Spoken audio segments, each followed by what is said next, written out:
Salut à tous, j'espère que tout le monde va bien. On se retrouve aujourd'hui pour une nouvelle session de vidéo où on va parler d'inducement et de liquidité, deux concepts très importants en SMC à comprendre pour arriver à mapper vos graphiques correctement. Donc on va commencer avec un petit diagramme que je vous ai dessiné. Donc, qu'est-ce qu'un inducement et qu'est-ce qu'une liquidité? En gros, que votre marché, comme ici vous voyez que on break, on break, on break, on break, mais il y a certains moments où on break et c'est valide et il y a d'autres moments où ce n'est pas valide. Ok? À quel moment c'est valide, à quel moment ce n'est pas valide? Déjà, dans un premier temps, il faut comprendre que là on est baissier, vous avez votre break ici. Pour qu'il soit valide, il faut que le pullback prenne de la liquidité de la leg qui a break. Donc en gros, le pullback que vous avez ici, c'est votre inducement.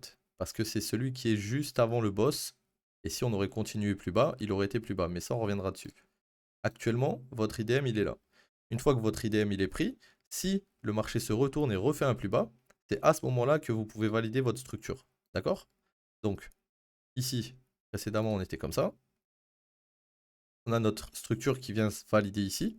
Et maintenant, j'aimerais que vous soyez attentifs ici, parce que je vais faire ça comme ça, comme ça. À quel moment... J'avais pas bien mis les... Hop. Ok. Là, comme vous pouvez voir, sur le break, on a l'IDM qui a été repris, et derrière, on descend plus bas. Ok? Sur cette leg actuellement, ce n'est pas valide, comment on appelle ça, le break de structure. Pourquoi? Parce que là, si vous voulez, votre boss, il est censé intervenir ici. D'accord? Donc il intervient là, pas de souci. Ce qui veut dire que vous avez votre nouveau plus haut. Et maintenant, on va essayer de trouver où est l'IDM. Donc je vous ai dit quoi? L'IDM, il va être au début, quand le mouvement il commence au début du move. Ensuite, si on continue de descendre sans prendre l'IDM, eh ben on va le créer au fur et à mesure de plus en plus bas. Ok? Donc là, au début, sur le premier pullback, vous avez votre IDM qui est ici. Et ensuite, vu que sur ce pullback, on ne vient pas le récupérer et qu'on recrée un plus bas, notre IDM descend ici. Ok? Donc, si quand le marché revient ici, prend l'IDM, au niveau de la POI au-dessus, il fait un retracement, mais il ne casse pas la structure, il continue de monter. Et quand on repasse au-dessus d'ici, qu'est-ce que ça veut dire au final? Ça veut dire que vous avez un shosh. Pourquoi vous avez un shosh? Parce que précédemment, ici, on a une descente, une montée. Là, on descend en 3. Donc celui-là, je l'enlève pour ne pas vous induire en erreur. Donc là, on descend, on monte. Donc là, pour le moment, c'est une leg comme ici. On descend, on monte. On n'a pas pris de liquidité avant. Ensuite, on descend et en cassant ici, on crée l'IDM ici. Sur le pullback, on prend la liquidité. Là, on pourrait rajouter, par exemple, une Fibo pour ajouter des confluences à la zone. OK? Et une fois que on a rejeté ici, on doit attendre qu'on bosse pour valider ce plus haut. OK? Donc, quand on bosse, je valide la pastille. OK? Et pour valider le bottom, il va falloir que je prenne l'IDM. Donc ici, on a notre pastille. Et pour valider notre pastille du bas, je vous ai dit, il faut prendre l'IDM. Donc, à quel moment je peux valider ma pastille du bas? Au moment où on prend l'IDM ici. Donc, je la valide ici. Du coup, sur ce mouvement qui remonte, il se retrouve avec un IDM ici et l'engineer liquidity, ce qu'on appelle ici. Donc c'est la dernière liquidité, la toute première liquidité qui a été créée au top et qu'il faut venir en gros prendre si jamais on commence à se rapprocher du top pour espérer avoir un retournement ensuite. Ok? Donc dans le cas précis, on a un shosh ici, mais regardez bien ce qui s'est passé juste ici là. Vous avez pris l'IDM, au moment où vous prenez l'IDM, ok, on shosh, ça veut dire quoi? Ça veut dire que votre IDM il est là, ok? Pourquoi il est là? Parce que au début, vous montez, vous descendez, mais on est toujours dans cette leg. D'accord? Donc là, on vient juste de prendre l'IDM bearish. On pourrait très bien se retourner et redescendre, prendre le plus bas. Mais il est parti prendre l'engineer liquidity. Égaliser le top. Ok? Et quand il a retracé, il a créé cette trendline de liquidité. Donc les gens sont rentrés par rapport à potentiellement la POI qui avait été créée dans le début de ce mouvement ici. Tu vois? Ils sont rentrés ici, alignés avec. Ça a créé une espèce de trendline de liquidité. Ok? Et au moment où les gens sont rentrés ici, ils ont eu raison parce que il y a eu le choc qui a suivi, mais derrière, faut pas oublier un truc, c'est que le marché, pour valider une nouvelle structure, faut qu'on reprenne un IDM et qu'ensuite on recasse au-dessus. Donc là, mon IDM est ici. À partir du moment où on prend l'IDM, qu'est-ce que ça veut dire? Là, on est dans une leg qui monte, elle a des pullbacks comme vous voyez, mais vous devez la voir comme ça. c'est une leg qui monte tout droit. Il n'y a aucun boss ici, il n'y a aucun boss ici. Ok? C'est ça l'erreur que font beaucoup de traders SMC. C'est que pour eux, chaque fois qu'il y a un break de structure comme ça, bah, c'est un break de market structure, ok, donc de price action. Pour eux, c'est un boss SMC, alors que pas du tout. Un boss SMC, ça se valide exactement comme je viens de vous l'expliquer. En tout cas, en 2024, c'est comme ça que ça fonctionne. Vous avez votre lot ici. Pour valider mon high, que ce soit lui, lui ou lui, il faut que le pullback vienne prendre l'IDM. Donc, pour valider ce high, il aurait fallu que ce lot passe sous lui. Pour valider ce high, il aurait fallu que ce lot passe sous lui. Et pour valider ce high, il aurait fallu que ce lot passe sous lui. Ce qu'il a fait. Donc, au moment où il prend le high, enfin le lot, pardon, ici, je peux valider mon high. Ok? Et à quel moment je vais pouvoir valider le plus bas? Au moment où on valide le boss. Ok? Donc, c'est pas compliqué. Vous avez deux règles à comprendre. Enfin, une surtout. C'est que pour valider une structure en SMC, il vous faut absolument prendre de la liquidité interne. Ok? Et ça s'appelle l'inducement. Ok? Si vous rentrez avant l'inducement, comme par exemple ici, sur une POI qui pourrait être dans cette zone-là, sur la trendline, vous prenez le risque que vous fassiez shifter parce que vous êtes rentré avant que l'IDM soit prise et avant que vous puissiez valider votre structure. Comme je vous ai expliqué tout à l'heure, vous avez énormément de traders SMC qui, au moindre break structure comme ça, vont vous mettre des boss partout. Et quand tu mets des boss partout, au final, tu te retrouves avec des POI partout. D'accord? Une là, une là, une là, et tu sais plus où tu dois short, où tu dois long, ce que tu dois faire exactement. Donc, c'est très important de comprendre le principe que je viens de vous expliquer tout de suite là. Ok? Très important. Donc maintenant, ce qu'on va faire, c'est qu'on va aller voir sur le graphique comment interpréter ça. Et normalement, ça devrait le faire. Donc là, on est sur le gold. Bon, j'ai mis en 1 minute, hein, mais ça, après, ça marche sur toutes les TF, les gars. Donc, ce qu'il faut comprendre, c'est que là, vous avez des pullbacks, ok, une leg qui monte, qui descend, qui monte. Et ensuite, là, on descend sous le pullback ici. Donc, en gros, on vient prendre en interne ton IDM ici, d'accord? On vient prendre la liquidité ici, le dernier mouvement qui est monté. Et ensuite, on a créé un boss, donc on a cassé au-dessus d'ici, au-dessus des highs, ok, avec une clôture. C'est important la clôture, il faut une clôture. On a une clôture au-dessus. Et donc, du coup, vous avez une nouvelle structure qui part. Vous aviez ça au début, ok. On valide le low quand on break le boss, ok. Et on valide le high quand on prend l'IDM. Donc là, mon IDM, il est ici. Au moment où on le prend ici, je peux valider mon high. Ok. Ce qui veut dire que si on passe sous slow, vu que c'est une structure et qu'elle est valide, puisque précédemment on a pris l'IDM ici, si on casse en dessous d'ici, que ça soit une mèche ou une bougie complète, c'est valide. Ok. Donc là, on va aller voir ce qu'ils ont fait ici. Comme vous pouvez voir au top, vous avez une bougie qui a pris la liquidité, on est descendu, on est remonté, mais on était toujours en interne, on n'avait toujours pas briqué. C'est à partir d'ici qu'on a briqué. Et une fois qu'on a briqué, c'est là où on va regarder qu'est-ce qui s'est passé au top. Au top, cette bougie, elle a déjà été refill par ce mouvement. Donc on a un nouveau mouvement qui a briqué ici. Et à partir d'ici, c'est là où ça va être intéressant. Là, dans cette zone, vous avez cette bougie qui a pris la liquidité sur celle-là. Ça aurait pu avec un imbalance. Donc pour moi, ça, c'était ma POI. Ok. Une fois que tu as trouvé ta POI, là, aujourd'hui, je vous explique juste comment mapper. Les POI, tout ça, ça viendra dans les prochaines vidéos, vous inquiétez pas. Aujourd'hui, je vous apprends juste comment mapper. Une fois qu'on a validé notre high et notre low, on a notre choche. Qu'est-ce qu'on doit attendre? On doit attendre que potentiellement on ait un pullback qui vienne dans une POI et qu'on rebreak la structure pour re-rentrer en short et éventuellement breaker les structures et valider un mapping au fur et à mesure. Donc là, à partir du moment où on a notre high, là on a notre low. Si sur cette leg, d'accord, il faut que je trouve où est mon IDM. Mon IDM, c'est le dernier pullback qui a pris la liquidité. Donc là, c'est la dernière descente. Et tu vois bien que cette bougie, la mèche, elle s'est fait prendre par celle-ci avant de se faire avaler. Donc mon IDM est ici. Ok.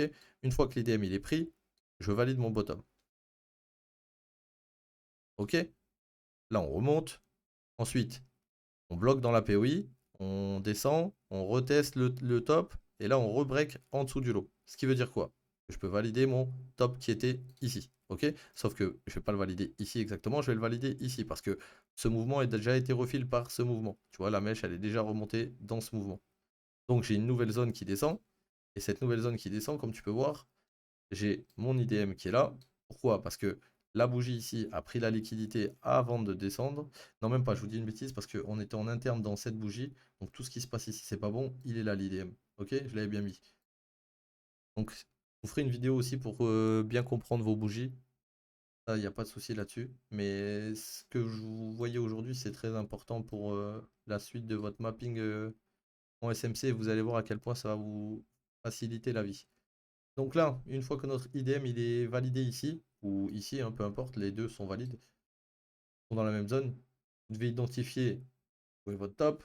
Il ne faut pas qu'on casse au-dessus d'ici, sinon, potentiellement, ça voudrait dire qu'on va choche. Mais il ne faut pas oublier un autre truc, c'est que sur cette POI, on n'a quasiment rien refil. Tu vois, normalement, la POI, elle était là et on ne l'a pas exactement refil.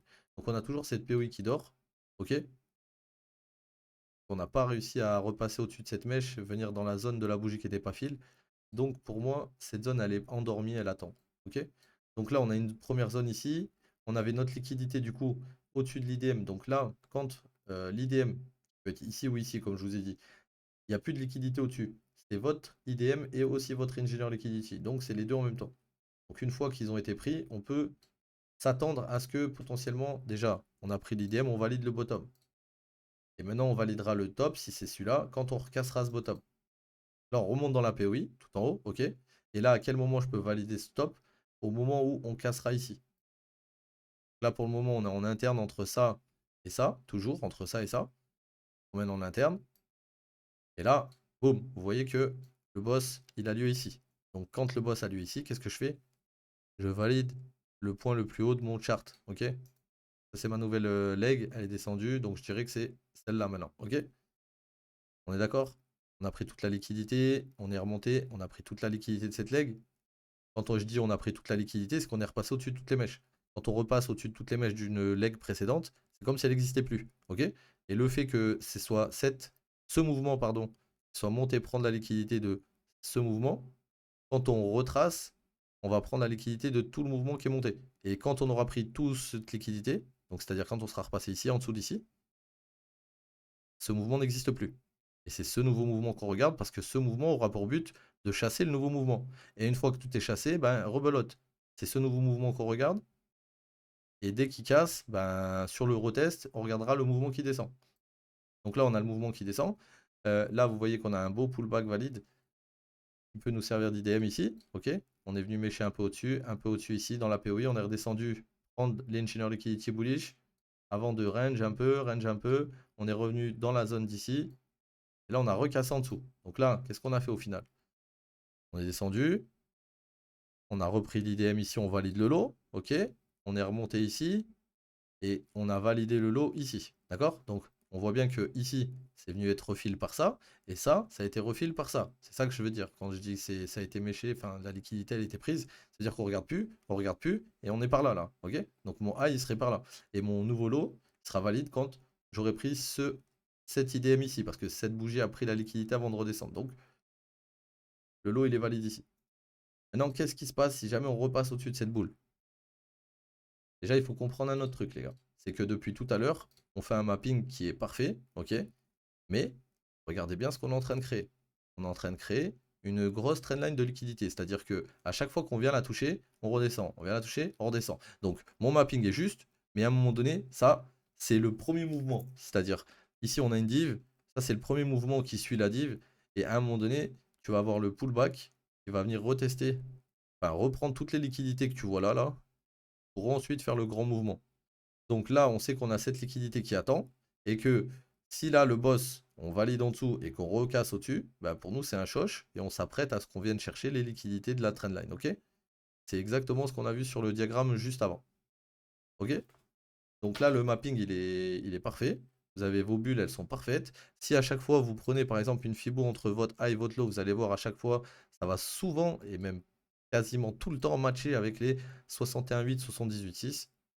Donc regardez bien, hein. Première leg 61,8, deuxième leg 61,8, 78,6, troisième leg 61,8, ok? Et dernière leg, on arrache tout, ok? C'est là où il y a la confusion, mais comme je vous ai expliqué, c'est que là, on map en interne, ok? On map, on map, on map, on map. Vous voyez la fibo que j'ai placée depuis le début. À chaque fois, je les place sur mes boules. Mais si je place ma Fibo maintenant du top, ok? Parce que ce grand mouvement est fini. Tu vois? Qu'est-ce qu'il a pour but d'aller chercher ce mouvement? Bah, la même zone. Du coup, on va placer la Fibo comme ça. Et on va se dire, si jamais cette trendline de liquidité, elle vient être prise, ok? Bah, j'ai une zone de sell. Et ma zone de sell, ça serait entre les 61,8 et les 78,6 dans cette zone. Ok? Et qu'est-ce qu'il a fait quand on est revenu dans cette zone, les gars? Il a créé le dernier mouvement qui est monté avant de redescendre. Et là, on l'a choche. Donc là, on avait potentiellement choche ici, d'accord? En interne par rapport au tout le mouvement. Mais il faut comprendre un autre truc, c'est que si jamais le mouvement repassait en dessous d'ici, là, attends, enlever ça. Si le mouvement repassait en dessous d'ici, ça revaliderait un choche dans le sens de la tendance bearish. Ok? Donc là, j'ai eu un choche ici. On est venu prendre les liquidités de là, ok? On a repris. Et là, ils sont revenus une première fois au 61,8, deuxième fois au 61,8, et là, ils ont drop. Et quand ils ont drop, c'est là où tu revalides ton choche, et qu'ensuite, tu repars sur ton mapping pour recapter où, où tu dois re-rentrer, où tu dois mettre ta fibre, où tu valides ton inducement, tes bulles pour valider tes boss et tout, pour bien te repérer sur ton graphique. Donc pour cette vidéo aujourd'hui, ça sera tout. J'espère qu'elle vous aura bien... Enfin, vous aurez appris quelque chose durant cette vidéo. Normalement, je vous sors une autre vidéo dans la semaine, peut-être demain, peut-être après-demain. Il y aura un autre thème à chaque fois sur chaque vidéo. Ça va compléter celle qu'on a vue aujourd'hui. Donc les gars, n'hésitez pas à laisser des messages dans les commentaires si vous avez des questions. Et puis, ben, n'hésitez pas à rejoindre le Discord et à nous rejoindre, hein, les gars. Sur ce, je vous souhaite, bah, pas une bonne vidéo parce que vous avez sûrement fini la vidéo, mais je vous souhaite un bon training sur votre chart. Et puis j'attends vos retours, les gars. Ciao tout le monde.